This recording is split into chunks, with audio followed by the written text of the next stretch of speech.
ओम हरि हरि।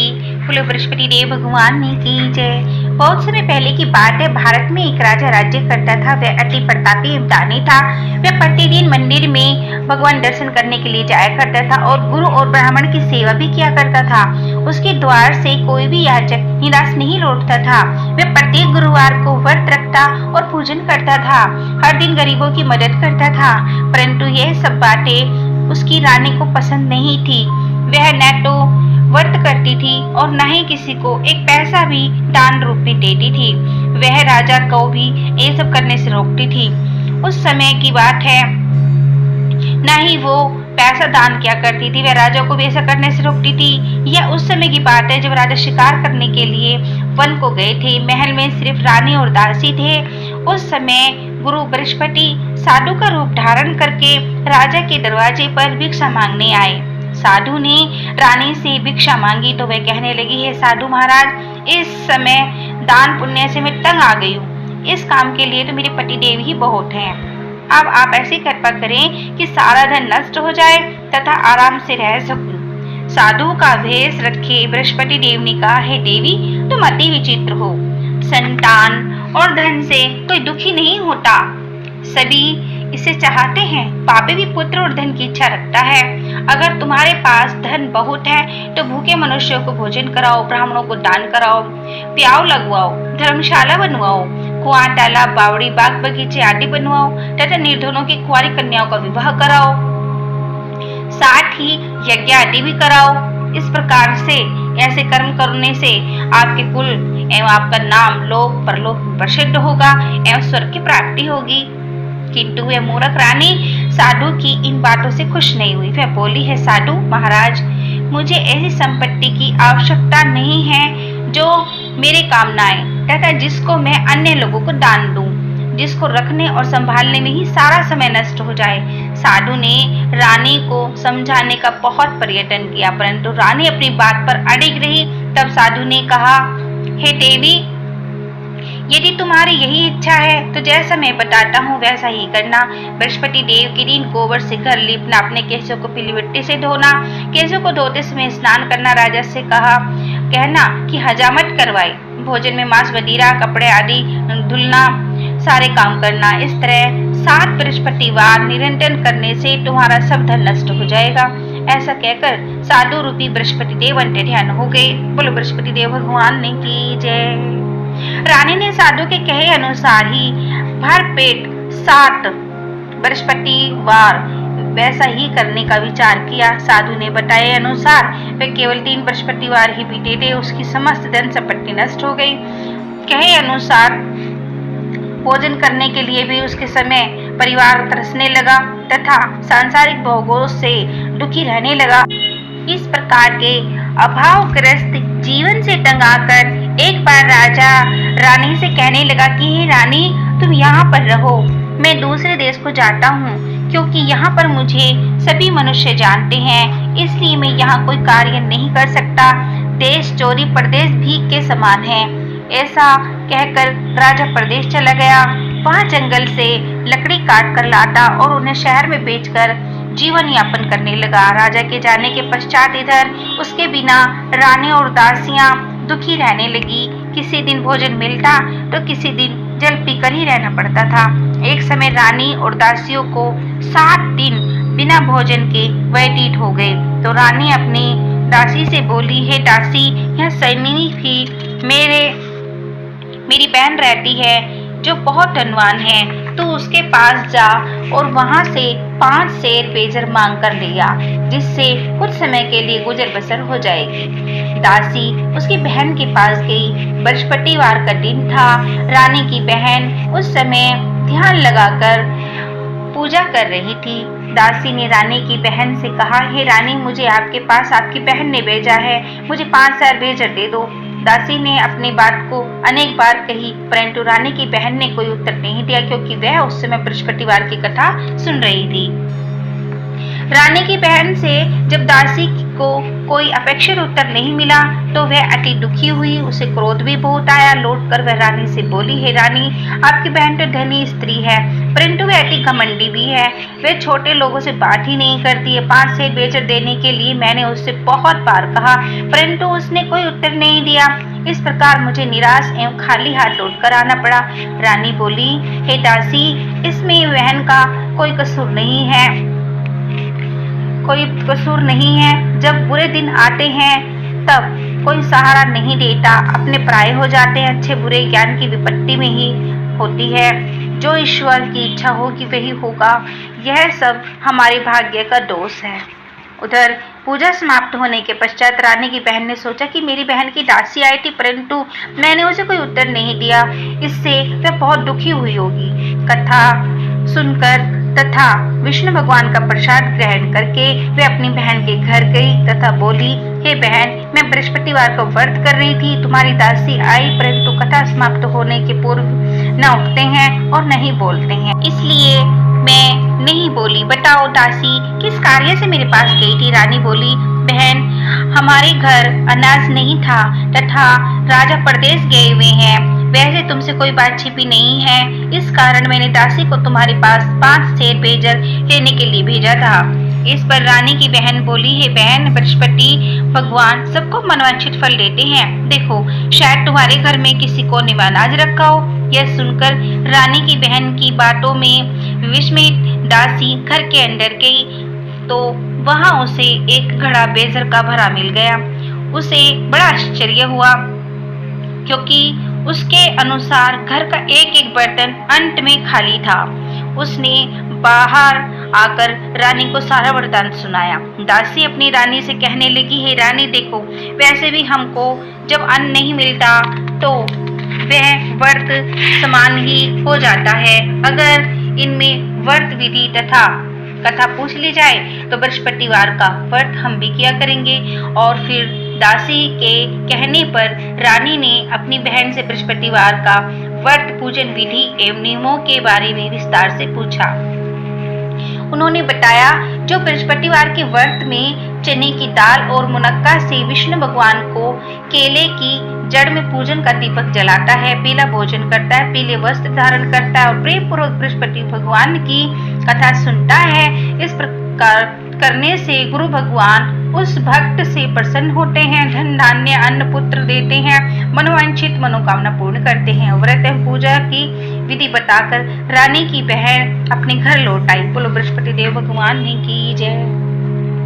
तत्पश्चात रानी और दासी दोनों ने निश्चय किया कि बृहस्पति देव के भगवान का व्रत एवं पूजन जरूर करेंगे। 7 दिन पश्चात जब बृहस्पतिवार आया तो दोनों ने व्रत रखा।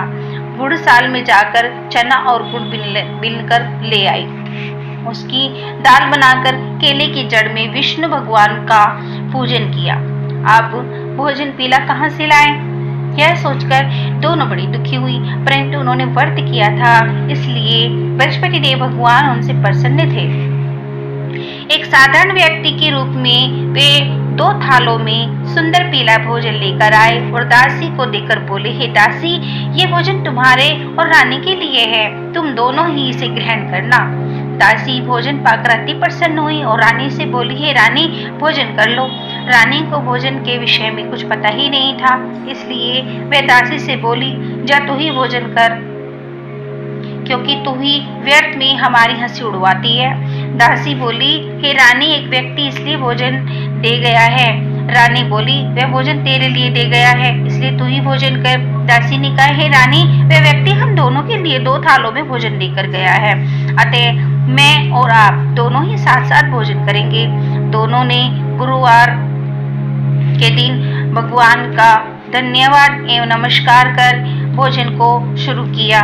उसके बाद से दोनों प्रत्येक बृहस्पतिवार को गुरु भगवान का व्रत और पूजन करने लगी। बृहस्पति देव भगवान की कृपा से उन लोगों की भोजन एवं धन की कमी दूर होने लगी, परंतु रानी फिर पुनः पहली प्रकार से आलस करने लगी। तब दासी ने कहा, हे रानी, आप पहले भी इसी प्रकार आलस किया करती थी। आपको धन संभालने और दान देने में कष्ट होता था, इसी कारण सभी धन नष्ट हो गया और हमारी ऐसी दुर्दशा हो गई।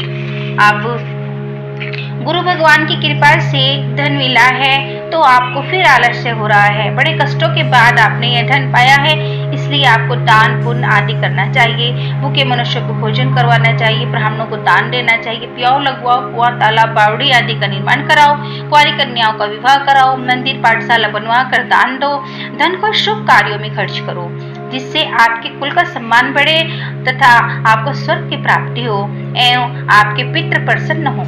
दासी की बातें मानकर रानी ने इसी प्रकार के सत्कर्म करने प्रारंभ किए। इस प्रकार करने से उसका काफी यश फैलने लगा। कुछ दिनों बाद एक दिन रानी और दासी आपस में विचार करने लगी। न जाने राजा किस दशा में होंगे, उनकी कोई खोज खबर नहीं है। रानी राजा की कोई खबर ना पाकर उदास रहने लगी। गुरु भगवान से उन्होंने प्रार्थना की और भगवान ने रात्रि में राजा को स्वप्न में दर्शन देकर कहा, हे राजा उठ, तेरी रानी तुझको याद करती है, अब अपने देश लौट जा। राजा प्रातः काल उठा। उसने सोचा कि इस प्रकार रानी के पास खाली हाथ जाऊंगा, मेरे पास तो कुछ भी नहीं है। स्त्री जाति खाने और पहनने की साथी होती है, पर प्रभु की आज्ञा मानकर वह अपने नगर चलने को तैयार हुआ। प्रदेश में राजा बहुत दुखी रहने लगा था, लेकिन प्रतिदिन जंगल से लकड़ी बीनकर लाता और उसे शहर में बेचकर अपने दुखी जीवन को बड़ी कठिनाई से व्यतीत करता था। एक दिन राजा दुखी होकर अपने पुराने दिनों को याद करके रोने लगा।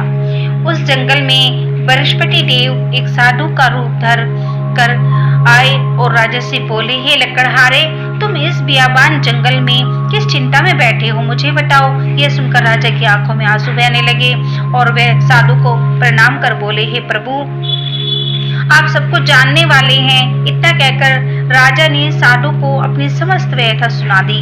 तब साधु रूप में भगवान राजा से बोले, हे राजन, तुम्हारी पत्नी ने बृहस्पतिवार के दिन बृहस्पति देव का अपमान किया था, जिसके कारण तुम्हारी यह दुर्दशा हुई। अब तुम किसी प्रकार की चिंता मत करो, भगवान तुम्हें पहले से अधिक धन प्रदान करेंगे। देखो, तुम्हारी पत्नी बृहस्पतिवार का व्रत करना शुरू कर दी है। अब तुम भी बृहस्पतिवार का व्रत करके चने की दाल व गुड़ जल के लोटे में डालकर केले का पूजन करो, फिर कथा कहो या सुनो, भगवान तुम्हारी सभी इच्छाओं की पूर्ति करेंगे। साधु के वचन सुनकर राजा बोला, हे प्रभु, मुझे लकड़ी बेचने के पश्चात इतना पैसा भी नहीं बचता कि भोजन करने के उपरांत कुछ भी बचा सकूं। इसके अतिरिक्त मैं बृहस्पति देव की कथा भी नहीं जानता हूँ, जिसे कहकर सुनकर मैं व्रत धारण कर भगवान बृहस्पति देव का पूजन कर सकूं। साधु ने कहा, हे राजा, तुम किसी बात की चिंता न करो। बृहस्पतिवार के दिन तुम नित्य भांति लकड़ियां लेकर शहर में जाओ, तुम्हें रोज से दुगना धन प्राप्त होगा, जिससे तुम भली भांति भोजन कर लोगे तथा गुड़ एवं चने का प्रसाद खरीद कर बृहस्पति देव की पूजा भी कर सकते हो। बृहस्पति देव की कहानी कुछ इस प्रकार है। बृहस्पति देव की कहानी। प्राचीन समय में एक बहुत ही निर्धन ब्राह्मण था। उसके कोई संतान नहीं थी। ब्राह्मण नित्य पूजा पाठ करता। ब्राह्मण का स्वभाव का दयालु एवं धार्मिक विचारों वाला व्यक्ति था, परंतु उसकी पत्नी बहुत ही मलिनता के साथ रहती थी। वह न तो स्नान करती थी, न ही किसी देवी और देवता का पूजन किया करती थी। सुबह उठते सर्वप्रथम भोजन करती थी, बाद में घर के अन्य कार्य किया करती थी। अपनी पत्नी की ऐसी आदत के कारण ब्राह्मण देवता बहुत ही दुखी रहते थे।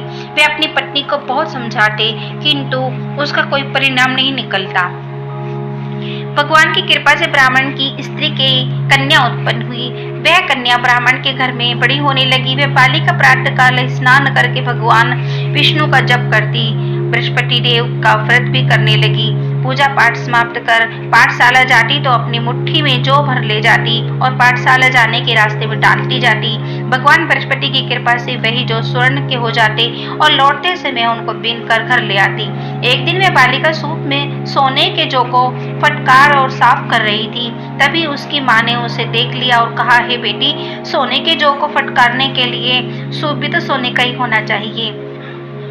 दूसरे दिन बृहस्पतिवार दिन तक कन्या ने व्रत रखा और भगवान बृहस्पति देव से प्रार्थना करके कहा, हे प्रभु, यदि मैंने सच्चे मन से श्रद्धा भाव पूर्वक आपका पूजन एवं व्रत किया हो तो कृपया मुझे सोने का सूप दे दो। बृहस्पति देव ने उसकी प्रार्थना को स्वीकार किया और नित्य की भांति वह कन्या जो फैलाती हुई पाठशाला चली गई। पाठशाला से लौटकर जब वह जो बीन रही थी तो बृहस्पति देव भगवान की कृपा से उसे सोने का सूप प्राप्त हुआ।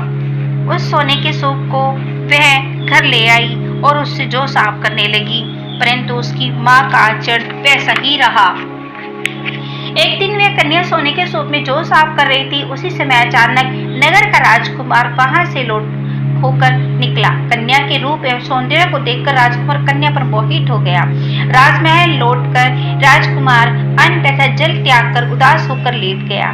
राजा को जब अपने पुत्र द्वारा अन्न जल त्यागने का समाचार ज्ञात हुआ तो अपने मंत्रियों के साथ वे राजकुमार के पास गए और बोले, हे बेटा, तुम्हें किस बात का दुख है? किसने तुम्हारे अपमान किया है अथवा कोई भी क्या कारण है? मुझे बताओ, मैं वही करूंगा जिससे तुम प्रसन्न हो जाओ।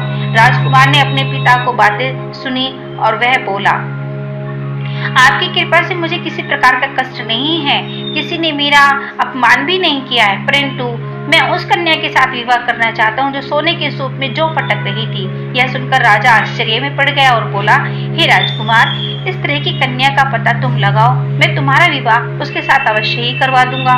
राजकुमार ने प्रसन्न होकर राजा को उस ब्राह्मण कन्या के घर का पता बताया। राजा के आदेश पर मंत्री उस कन्या के घर गया और राजा का आदेश ब्राह्मण को कह सुनाया। कुछ ही दिन बाद ब्राह्मण की कन्या का विवाह राजकुमार के साथ हो गया। घर के कन्या की विदा होते ही उस ब्राह्मण के घर में वैसे ही पहले की तरह निर्धनता वास करने लगी। जब भोजन के लिए अनाज भी बड़ी मुश्किल से प्राप्त होता था। एक दिन दुखी होकर ब्राह्मण देवता अपनी बेटी से मिलने गए। बेटी पिता की ऐसी अवस्था को देखकर अत्यंत दुखी हुई और उसने माँ का समाचार पूछा। ब्राह्मण ने पुत्री को भी हाल सुनाया। पुत्री ने अपने पिता को बहुत सा धन देकर विदाई करी। इस प्रकार ब्राह्मण को कुछ समय सुखपूर्वक व्यतीत हुआ, लेकिन धन समाप्त होने के पश्चात स्थिति पूर्ववत हो गई। ब्राह्मण फिर अपनी पुत्री के यहाँ गया, उससे सभी हाल कह सुनाया। पुत्री बोली, हे पिताजी, आप अपने साथ माताजी को लिवा लाओ, मैं उन्हें वह विधि बता दूंगी जिससे दरिद्रता दूर हो जाए। ब्राह्मण देवता अपनी पत्नी को साथ लेकर राजमहल अपनी पुत्री के पास पहुंचे तो पुत्री अपनी माँ को समझाने लगी, हे माँ, तुम सुबह उठकर सर्वप्रथम स्नान आदि करके भगवान विष्णु का पूजन किया करो, तब निर्धनता दूर हो जाएगी। परंतु उसकी माँ ने उसकी एक नहीं मानी। वह सुबह उठकर सर्वप्रथम अपनी पुत्री का बचा झूठन खा लेती। एक दिन उसकी बेटी को अपनी माँ पर बहुत गुस्सा आया। उसने एक रात एक कोठरी से सारा सामान निकालकर अपनी माँ को उसमें बंद कर दिया। प्रातः कोठरी से अपनी माँ को निकालकर तथा स्नान आदि करा के पूजा पाठ करवाया तो उसकी माँ की बुद्धि ठीक हो गई। इसके बाद वह प्रतिदिन पूजा पाठ करती और प्रत्येक बृहस्पतिवार को व्रत भी रखने लगी। इस व्रत के प्रभाव से उसकी माँ भी अत्यंत धनवान तथा पुत्रवती हो गई। बृहस्पति देवता की कृपा से वृद्धावस्था भी मृत्यु को प्राप्त कर स्वर्ग को गई। वे ब्राह्मण भी सुखपूर्वक इस लोक को सुख भोग कर स्वर्ग को प्राप्त हुआ। इस प्रकार कहानी कहकर साधु देवता वहां से अंतर्ध्यान हो गए। बोलो बृहस्पति देव भगवान ने की जय। धीरे धीरे समय बीतता गया। बृहस्पतिवार का दिन आया।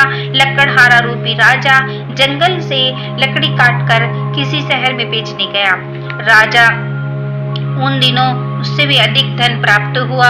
राजा ने चना गुड़ आदि लेकर भगवान विष्णु का पूजन किया तथा बृहस्पतिवार का व्रत किया। उस दिन से उसके सभी कष्ट दूर हो गए, परंतु अगले बृहस्पतिवार को वह व्रत करना भूल गया।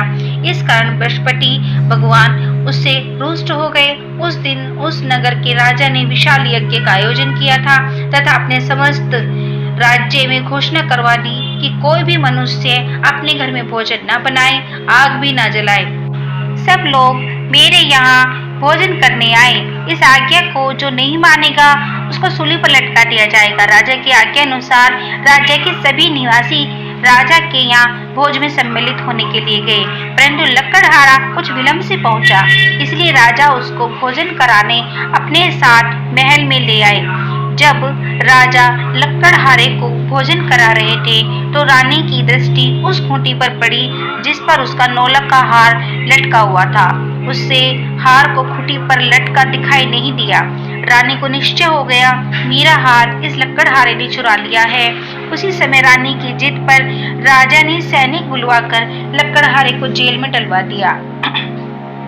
जेल खाने में बंद वे लकड़हारा बहुत दुखी होकर विचार करने लगा कि न जाने कौन से पूर्व जन्म के कुकर्मों से मुझे ये दुख प्राप्त हुआ है। जेल में बंद लकड़हारा भगवान बृहस्पति देव को याद करने लगा। तत्काल बृहस्पति देव साधु के रूप में प्रकट हो गए और उसकी दशा देखकर कहने लगे, हे मूर्ख, तो बृहस्पति देव की कथा एवं व्रत करना भूल गया है, इसी कारण तुझे दुख प्राप्त हुआ है। अब किसी प्रकार की चिंता मत कर। बृहस्पति देव के दिन जेल खाने के दरवाजे पर तुझे 4 पैसे पड़े मिलेंगे। तुम उन पैसों से प्रसाद मंगवाना, भगवान बृहस्पति देव की पूजन करना एवं कथा कहना, कथा का प्रसाद स्वयं भी ग्रहण करना तथा दूसरों को भी खिलाना। इस प्रकार करने से तुम्हारे सभी कष्ट दूर हो जाएंगे। अगले बृहस्पतिवार राजा को जेल के द्वार पर 4 पैसे मिले। राजा ने पूजा का सामान मंगवाकर कथा कही और प्रसाद बांटा। उसी रात बृहस्पति देव ने उस नगर के राजा को सपने में दर्शन देकर कहा, हे राजा, तूने जिस आदमी को जेल खाने में बंद कर रखा है वे निर्दोष है, वे राजा है, उसे छोड़ दो।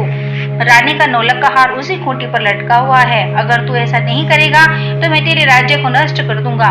राजा सुबह उठा, खूंटी पर हार टंगा देखकर लकड़हारे को बुलाकर उससे क्षमा याचना की तथा राजा के योग्य सुंदर वस्त्र आभूषण भेंट कर उसे विदा किया।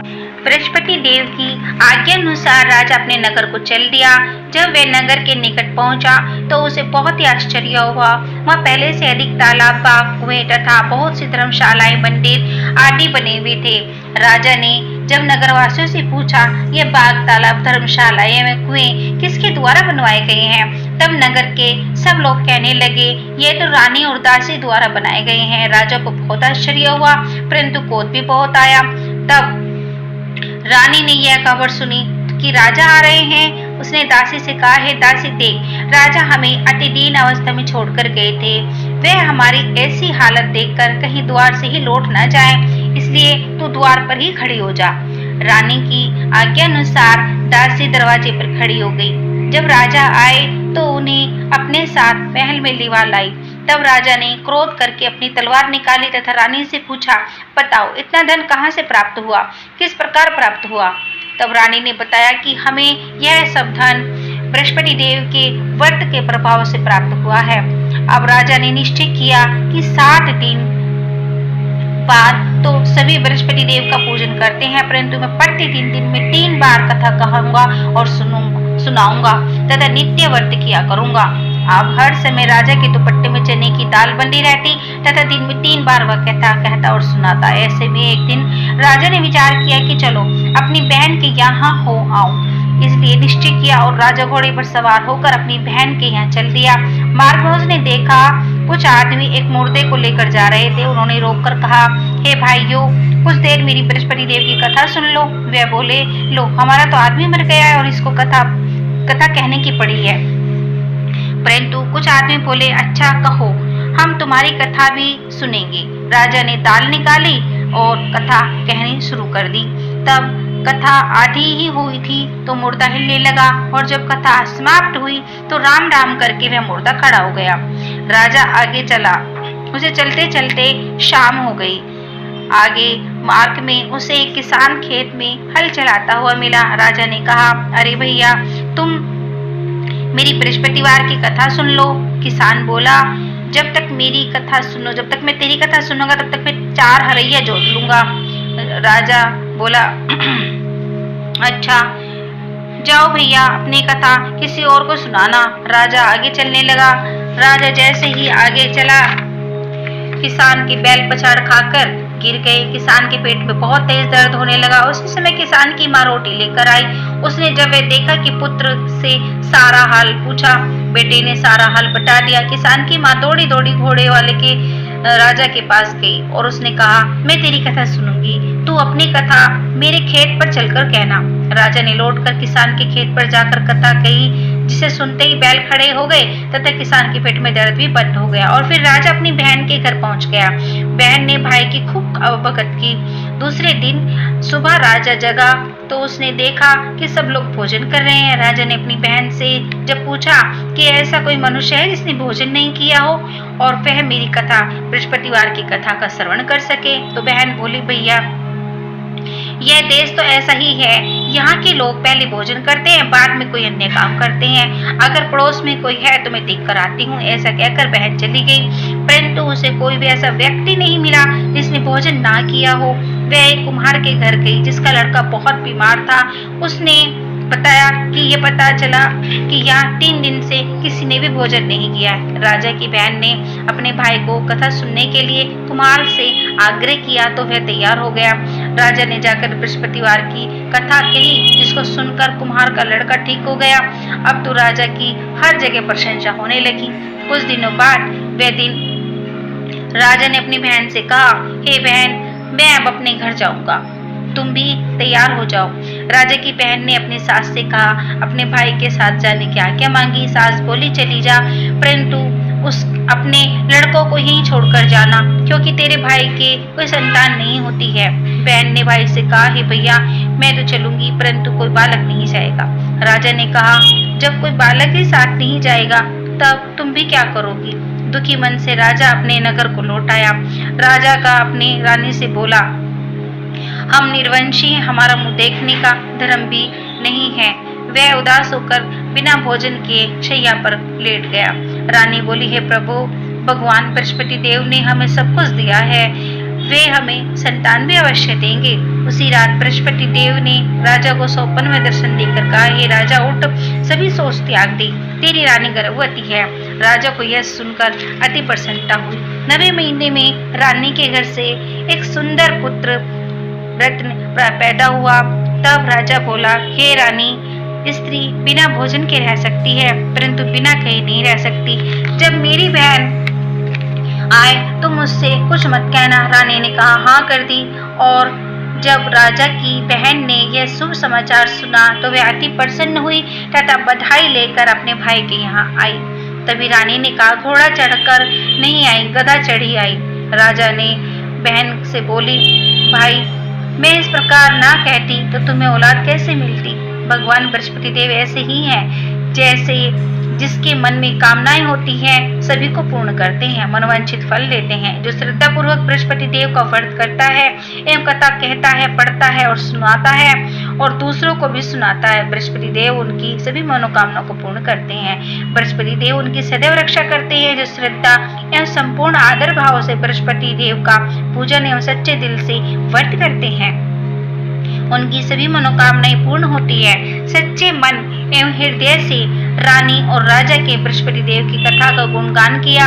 उनकी सभी इच्छाएं बृहस्पति देव ने पूरी की। इसलिए सबको कथा कहने अथवा सुनने के बाद बृहस्पति भगवान का प्रसाद ग्रहण करना चाहिए तथा सच्चे मन एवं भगवान का बृहस्पति देव का मनन करते हुए सदा उनकी जय जयकार करनी चाहिए। बोलो बृहस्पति देव भगवान ने की जय।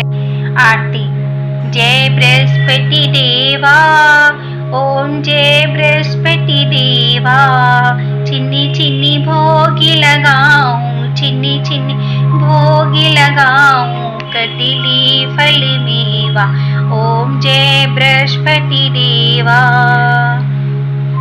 तुम्हें पूरनी परिमाटिमा, तुम्हें अंतर्यामी, जगति पिता जगदीश्वरी, तुम सबके स्वामी। ओम जय बृहस्पति देवा। चरणामृत निज निर्मल, सब पाठक हरिता, सकल मनोरथि दायक, कृपा करो भरिता। ओम जय बृहस्पति देवा। तने मने धने अरिपणे करी, जो जन शरणि पड़े, प्रभु प्रकट हो करी, आ करे द्वारि खड़े। ओम जय बृहस्पति देवा। दीन दयानिधि भक्त हितकारी, पाप दोष सब हरिता, भव बंधन हारी। ओम जय बृहस्पति देवा। सकल मनोरथि दायक, सब संशय हारो, विष विकार मिटाओ, संतन सुखकारी। ओम जय बृहस्पति देवा। जो कोई आरती तेरी प्रेम सहित गावे, जेठानंद आनंद कर जो निश्चय पावे। ओम जय बृहस्पति देवा। सब बोलो विष्णु भगवान ने की जय, बृहस्पति देव भगवान ने की जय। ओम जय जगदीश हरे, स्वामी जय जगदीश हरे। भक्ति जनों के संकट क्षण में दूर करे। ओम जय जगदीश हरे। जो ध्यावे फल पावे, दुख विन से मन का, सामने दुख विन से मन का। सुख संपत्ति घरी आवे, कष्ट मिटे तन का। ओम जय जगदीश हरे। मात पिता तुम मेरे, शरण गहूँ किसकी, स्वामी शरण गहूँ किसकी। तुम बिनी और न दूजा, आस करूं जिसकी। ओम जय जगदीश हरे। तुम पूर्णी परिमात्मा, तुम अंतर्यामी, स्वामी तुम अंतर्यामी। पार ब्रह्म परमेश्वर, तुम सबके स्वामी। ओम जय जगदीश हरे। तुम्हें करुणा के सागरी, तुम्हें पालन करिता, स्वामी तुम्हें पालन करिता। मैं मूर्ख खल कामनी, कृपा करो भरिता। ओम जय जगदीश हरे। तुम हो एक अगोचर, सबके प्राणपति, प्रभु सबके प्राणपति। किसी विधि मिलूं दया में, तुमको देखूंगी। ओम जय जगदीश हरे। दीन बंधु दुख हरिता, तुम्हें ठाकुर मेरे, स्वामी तुम ठाकुर मेरे। करुणा हस्त बढ़ाओ, द्वार पड़ा हूँ तेरे। ओम जय जगदीश हरे। वेश विकार मिटाओ, पाप हरो देवा, स्वामी पाप हरो देवा। श्रद्धा भक्ति बढ़ाओ, संतन की सेवा। ओम जय जगदीश हरे। बोलो बृहस्पति देव भगवान ने की जय, बोलो विष्णु भगवान ने की जय। और सभी भक्तों से विनती है कि आपको हमारी कथा कैसी लगी और कमेंट में आकर ओम हरि हरि बृहस्पति देव भगवान की जय, विष्णु भगवान की जय जरूर लिखें। बृहस्पति देव भगवान आप सभी की मनोकामना को पूर्ण करें। बोलो बृहस्पति देव भगवान की जय।